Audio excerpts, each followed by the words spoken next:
As soon as she stepped into the clearing, the laughter began. A group of maidens were already at the stream to fetch water also. They burst into uncontrollable laughter, pointing at her the moment they saw her. "See who has come to spoil the beauty of the stream," one of them said, her voice laced with mockery. Another girl pointed and sneered. "Hey, Omolayo with the cursed face! Be careful. If you fetch water after her, you might carry her ugliness home with you." Omolayo froze, her cheeks burning. She stepped closer and bent quickly to fill her pot, wishing the ground would open and swallow her. She lifted her pot with difficulty and balanced it on her head. As she made her way to the bank, one of the girls deliberately bumped into her.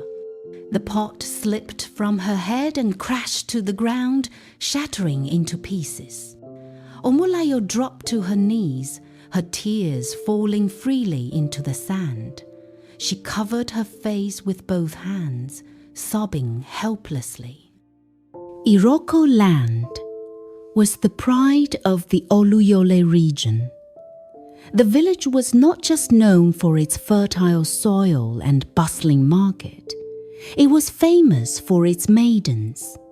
Whenever traders from neighboring towns trooped into Iroko to buy palm oil, yams, and fabrics, they carried back more than goods. They carried tales of the unrivaled beauty of Iroko's daughters. Songs were sung in faraway markets about their elegance, and men often joked that if one wanted to find a wife, Iroko was the place to go. But even among these sparkling jewels, one shone the brightest, Ibitola. She was the flower of Iroko. Men who caught sight of her would whisper in awe, "That one must have been carved by the gods themselves." Her skin glowed like she had been bathed in moonlight, and her graceful steps made even wealthy chiefs turn to watch her pass.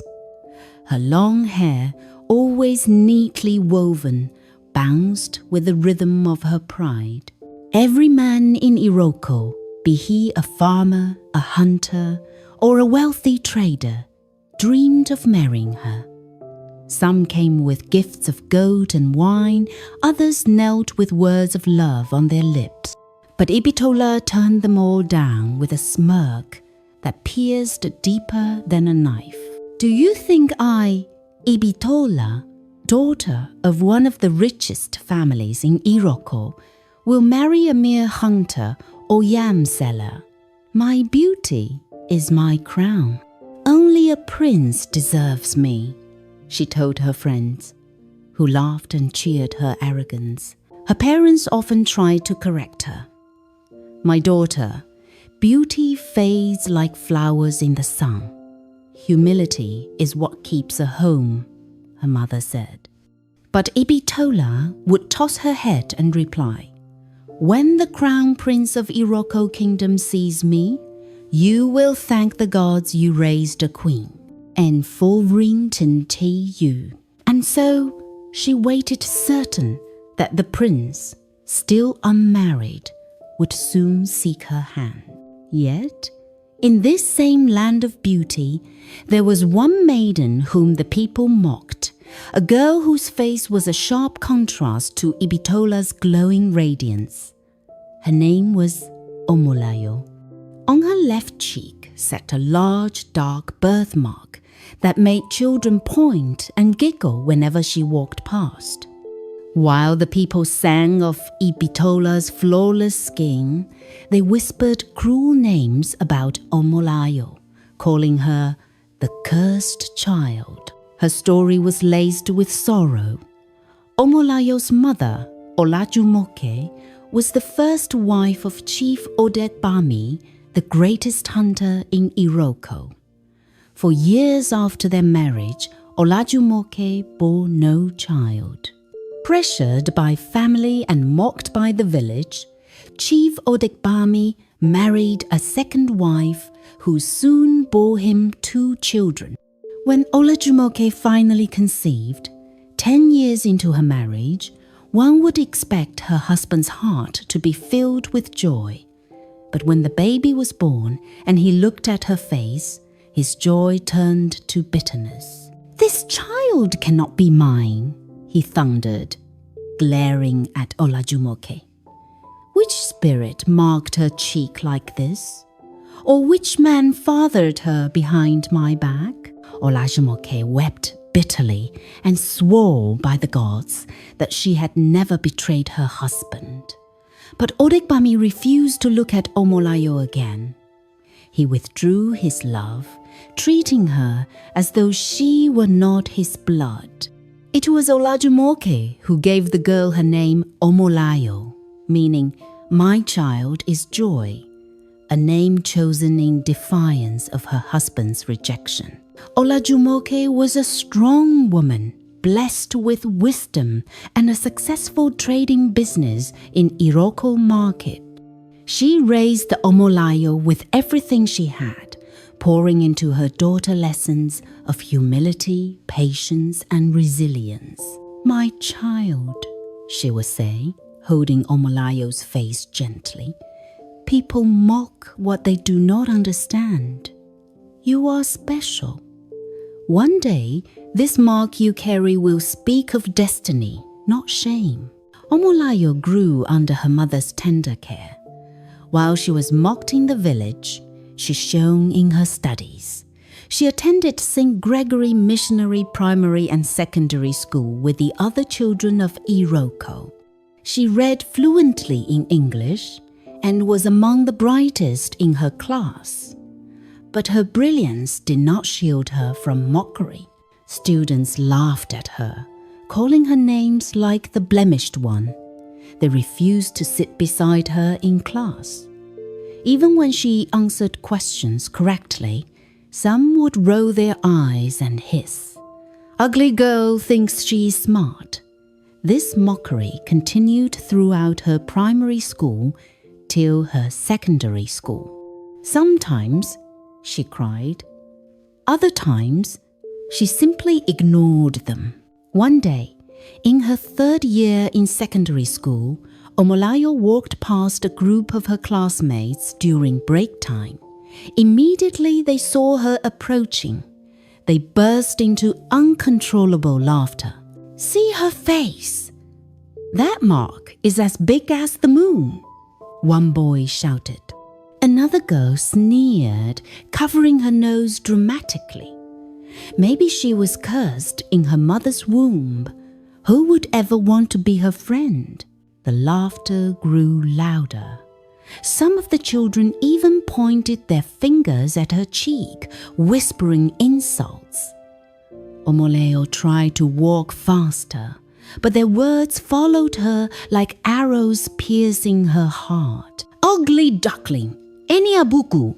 The gods must be angry with you." At first, she forced herself to keep her head high, remembering her mother's words. "You are special." But the cruel chorus of mockery grew unbearable. Her vision blurred as hot tears filled her eyes.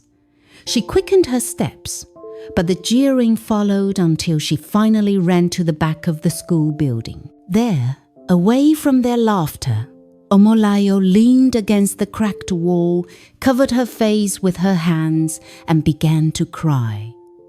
Her shoulders shook as sobs escaped her chest.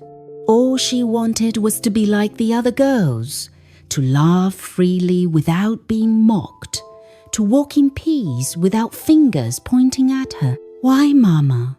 she whispered through tears. "Why did I have to be born this way?" Just then, soft footsteps approached. Omolayo quickly turned her face away, ashamed for anyone to see her crying. "Omoleyo," a gentle voice called. It was Dolapo, one of the prettiest girls in their class, though from a poor home. Unlike the others, Dolapo's eyes were kind and curious, not mocking. Dolapo crouched beside her and touched her shoulder. "Why are you hiding here all alone?" Omolayo shook her head, unable to speak. Dolapo tilted her face up and saw the tears streaming down. Her heart tightened. "Don't mind them," she said softly. "They don't know what they're saying. You are beautiful in your own way." Omolayo's eyes widened. No one had ever said such words to her. She whispered, "Beautiful? Me?" "Yes." Dolapo nodded firmly. "And you're smarter than all of them. I've seen how quickly you answer questions in class. Don't let their laughter make you forget who you are." Something warm spread through Omolayo's chest. For the first time, she felt truly seen. Not for her mark, not for her difference, but for her worth. She managed a small smile. From that day, a bond was born. Dolapo and Omolayo became inseparable, studying together, sharing food during break time, and walking home side by side. What began as a moment of tears blossomed into a friendship that would outlast the mockery of the entire village. Though Dolapo lost the company of her beautiful friends, she didn't care. Omolayo became her sister in all but blood. But the mockery didn't stop there. It continued even at home among the village children, especially the girls. One evening, Omolayo walked slowly down the narrow path that led to the village stream. She wanted to fetch some water for the evening meal. Clutching her pot close to her chest as she walked, she prayed silently that she would fetch her water quickly and leave before anyone noticed her. But the gods had other plans. As soon as she stepped into the clearing, the laughter began. A group of maidens were already at the stream to fetch water also. They burst into uncontrollable laughter, pointing at her the moment they saw her. "See who has come to spoil the beauty of the stream," one of them said, her voice laced with mockery. Another girl pointed and sneered. "Hey, Omolayo with the cursed face! Be careful. If you fetch water after her, you might carry her ugliness home with you." The other girls roared with laughter, some even holding their pots to their mouths to stifle their giggles. Omolayo froze, her cheeks burning.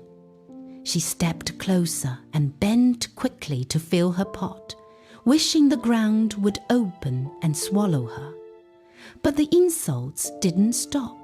"Who will ever marry you with that big mark on your cheek?" one girl jeered. "Even the poorest farmer in Iroko will reject you," another added cruelly. "Better stay in your mother's stall forever. Your face is not fit for a maid. Talk more of a wife." Tears blurred Omolayo's vision as her trembling hands struggled to steady the pot. She tried to ignore them, but their laughter stabbed her heart like knives. Her breath came in short, painful gasps. She lifted her pot with difficulty and balanced it on her head. As she made her way to the bank, one of the girls deliberately bumped into her. The pot slipped from her head and crashed to the ground, shattering into pieces. The laughter grew louder, echoing through the trees. Omolayo dropped to her knees, her tears falling freely into the sand. She covered her face with both hands, sobbing helplessly. "Leave me alone," she whispered brokenly. "Why do you hate me so much?" But they only laughed harder, mocking her cries. Slowly, she gathered the broken pieces of her pot and held them to her chest as if trying to mend her own shattered heart. With tears streaming down her cheeks, She rose to her feet and ran as fast as she could, her steps heavy with sorrow. Far behind her, the cruel laughter still rang out, following her like a curse she could not escape. When Omolayo got home, her eyes were swollen and her clothes damp with tears. She still clutched the broken pieces of her pot. Olayumoke dropped the tray of goods she was arranging the moment she saw her daughter. "My child, what happened?" she asked, rushing to hold her. Omolayo broke down again, sobbing gently. "Mama, they mocked me. They laughed at me. They said, 'No one will ever marry me.'" She held out the broken pot as if it was proof of her broken spirit. Olayumoke's eyes glistened with tears, but she forced a smile, stroking her daughter's hair gently. "Listen to me, Omolayo. You are not cursed. You are not ugly. You are my jewel, my joy, and one day the world will see what I see." Omolayo sniffed, looking up at her. "But Mama, when will that day come?" "Soon, my child, very soon. The stone that the builders reject always becomes the cornerstone. Hold your head high," her mother replied. Omolayo wiped her tears, clinging to her mother's words like a lifeline. Life moved on, and her friendship with Dolapo blossomed. They did almost everything together. When they finished secondary school, their friendship remained unbroken, shining brightly like a rare jewel in a world full of scorn. After finishing secondary school, Omolayo quietly joined her mother at the bustling Iroko market, where she helped sell fabrics and provisions. The market was always alive with the sound of bargaining women, the smell of roasted corn, and the cries of traders hailing their wares. Omolayo, despite her plain looks and the mark on her cheek, became known for her kindness and honesty. Customers trusted her, and her mother's store grew even more popular. But while Omolayo was content with her simple life, Ibitola carried herself like a peacock, strutting in full pride. She had no trade, no craft, and no skill. Instead, she spent her days parading herself around the village square, her expensive wrappers trailing in the dust as she swayed herself deliberately to catch every gaze.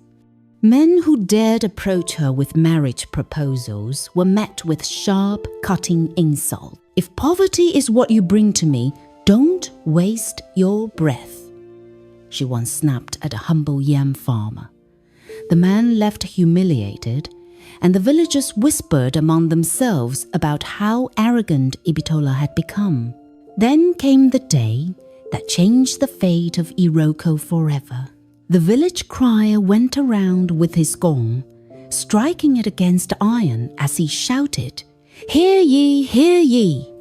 By order of the king, all maidens of marriageable age shall assemble at the palace. The crown prince shall choose his wife." The news spread like wildfire. Joy rippled through the land, especially among the maidens, who squealed in excitement as they rushed to prepare their finest clothes and adornments. Mothers and fathers blessed their daughters, hoping fortune would smile on them. That evening, Ibitola stood before her mirror, admiring her beauty. "Tomorrow, the crown prince will behold me, and Iroko will finally know that I was born to be queen," she told herself, her heart swelling with pride. Her parents looked at her anxiously, still trying to persuade her to remain humble, but she brushed off their words with a laugh. In a small corner of the village, however, Omolayo was unmoved. She did not sew new clothes or oil her hair. Instead, she helped her mother arrange goods for the next day's trading. When Dolapo asked her why she wasn't preparing, Omolayo smiled softly and said, "That gathering is not for people like me. The maidens will mock me, and besides, I don't desire to be queen. My happiness lies here with my mother." On the fixed date, the palace grounds glittered like a festival. Maidens dressed in their finest traditional wares, beads around their necks and wrists, their hair woven intricately. The crowd buzzed with excitement as drummers beat their talking drums and flutists played melodious tunes. The king and queen sat regally on their thrones, with a handsome crown prince standing tall beside them. Chiefs and elders filled the royal seats, watching closely. Then the parade began. One by one, the maidens walked gracefully before the prince, bowing slightly as they passed. The villagers clapped, whistled, and cheered. The beauty of Iroko shone brighter than ever that day, and many visitors gasped in admiration. "I told you, Iroko maidens are second to none," a trader from Ibadan muttered to his companion. When Ibitola stepped forward, all eyes were drawn to her. Her beauty that day was breathtaking. Her wrapper sparkled, her smile radiated confidence, and she carried herself like royalty already crowned. She swayed proudly, as if the whole world belonged to her. The villagers whispered, and even the chiefs nodded in admiration. She was certain the prince's eyes had followed her alone. But fate had its own plan. After the parade, the prince rose to address the gathering. His deep voice silenced the crowd. "My people, Iroko is truly blessed. The gods have favored us with maidens of grace and beauty. But today, I must choose the one who shall stand beside me as queen." The crowd roared in excitement. Drums rolled. The maidens held their breaths. With slow, deliberate steps, the prince walked among them. Cheers erupted with every step he took. Ibitola's heart pounded in triumph. She closed her eyes, her lips curling into a satisfied smile, certain his hand would soon touch hers. But then the crowd screamed, so loud, so sudden, that she opened her eyes in shock, and there she saw it. The prince was holding Dolapo's hand. The villagers erupted in celebration. "Dolapo! Dolapo is the chosen one!" they shouted, ululating and clapping their hands. Ibitola froze, her mind blank. Then, as the truth struck her like lightning, her knees buckled and she fainted on the spot. Gasps filled the palace as guards rushed to carry her aside. Cold water was sprinkled on her face until she slowly opened her eyes, only to be greeted with the sight of Dolapo standing beside the prince. Her head bowed in humility as the king's attendants began decorating her with beads of royalty. Humiliation washed over Ibitola.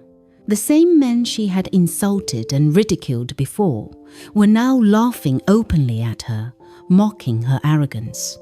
With her head bowed in shame, she fled the palace, hiding her face from the jeering crowd. Meanwhile, Dolapo was immediately ushered into the palace chambers. By tradition, she could no longer return home. The king sent gifts to her parents, including bags of gold, goats, and yams, announcing that a new house would be built for them. A date was fixed for her traditional marriage to the prince, and preparations began at once. When the news reached Omolayo, She could hardly contain her joy. She clapped, she danced, she sang songs of victory, her heart swelling with pride for her dearest friend. Without thinking, she dashed off toward the palace, but the guards stopped her at the gates. "You must wait until the wedding," they said firmly. Though disappointed, Omolayo understood the tradition. She returned home, still dancing, eager for the big day. And when that day came, the whole of Iroko gathered in splendor. Dolapo looked radiant in her royal attire, her beauty magnified by the dignity of her new robe. Women ululated, children clapped, and elders nodded in approval. "This is the kind of queen we need.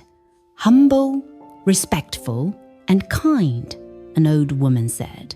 The king fulfilled his promise.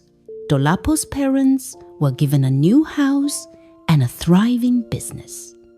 From that day, their days of poverty ended.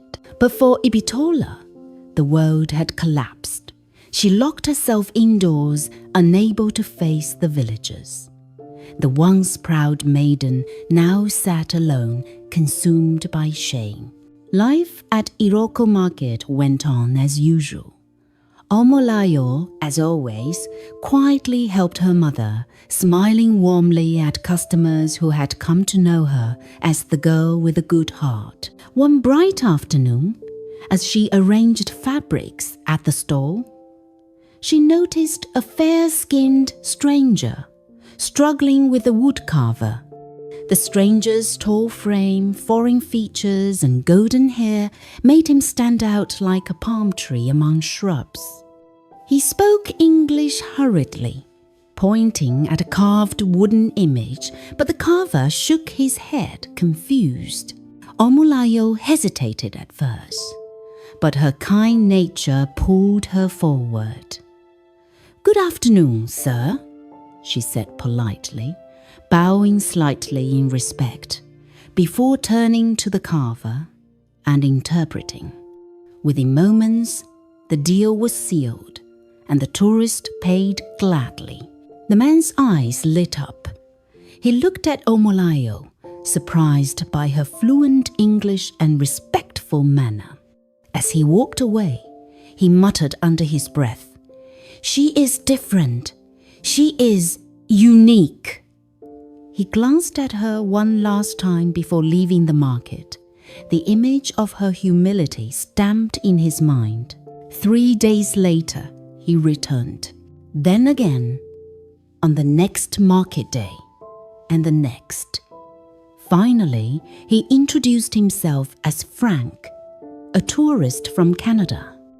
Standing under the shade of a large palm tree, he looked straight into Omolayo's eyes and said, "I like you. Will you be my girlfriend?" Omolayo almost laughed in disbelief. Her heart skipped a beat.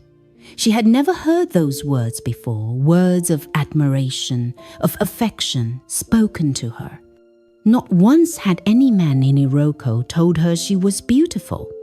She blinked rapidly, searching his face for signs of mockery, but all she saw was sincerity. Slowly, she nodded. Yes, and so their love story began. Every day, they met beneath the giant mango tree at the heart of Iroko village. It became their secret haven, where laughter and whispered dreams blossomed. Omolayo, once mocked and rejected, now felt cherished in a way she never imagined possible. Her heart, long starved of love, finally drank from its fountain. But one fateful evening, as the orange sun melted behind the hills, Frank's face grew heavy.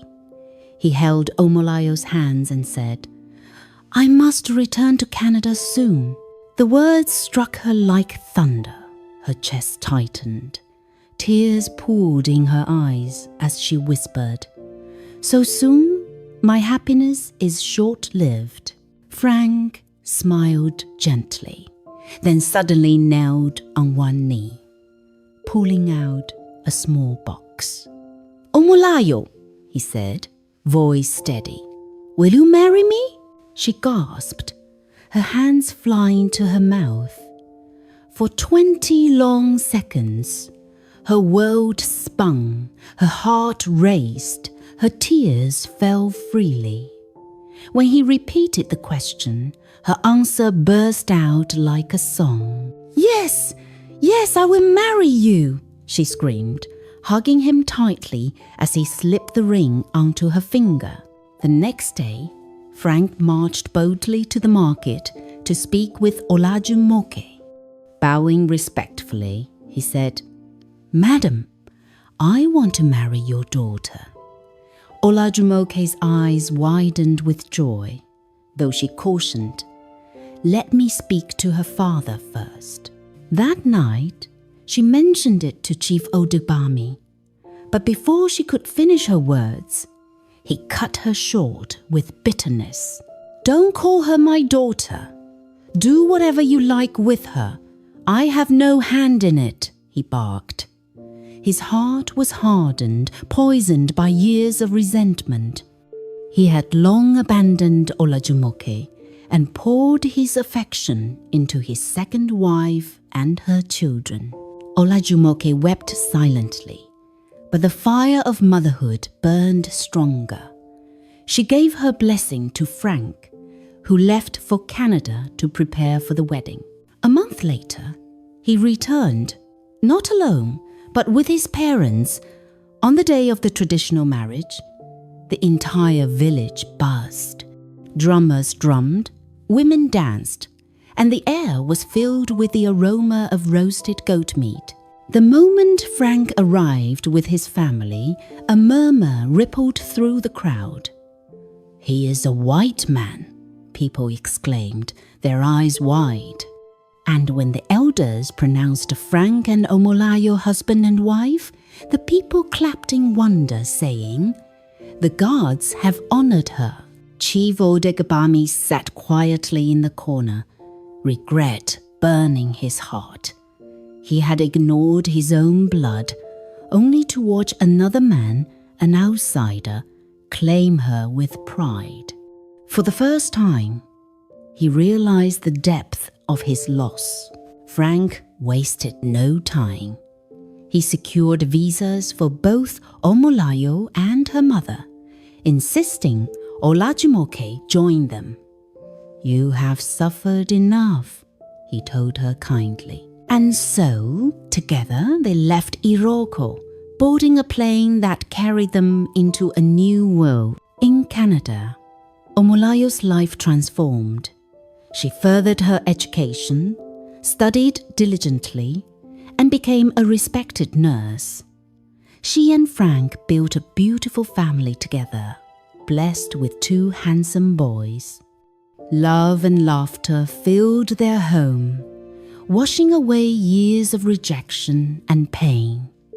Olajumoke, too, found peace at last in a land where her sacrifices were honored. Back in Iroko, Chief Odegbami lived with a heavy burden of regret. The daughter he had once despised was now thriving abroad, while he sat in silence, haunted by memories of his cruelty. As for Ibitola, once the jewel of Iroko, her story ended in sorrow. Shamed by the prince's rejection, she left the village in disgrace. She wandered from place to place, never finding peace. Men no longer sought her hand, for her pride had spoiled her charm. Year after year, she remained alone, her beauty fading, her arrogance leaving behind only emptiness. In the twilight of her life, she sat by herself, whispering into the wind, "If only I had been humble." Dear friends, never let people's mockery define who you are. True beauty is not in the face, but in the heart, in kindness, humility, and respect. And remember, pride may glitter for a moment, but humility shines forever. So choose humility, choose kindness, and watch how life rewards you. Thank you so much for watching this story. If you enjoyed it, please give it a thumbs up, share it with others, and don't forget to subscribe to this channel for more powerful African stories. Until next time, bye for now.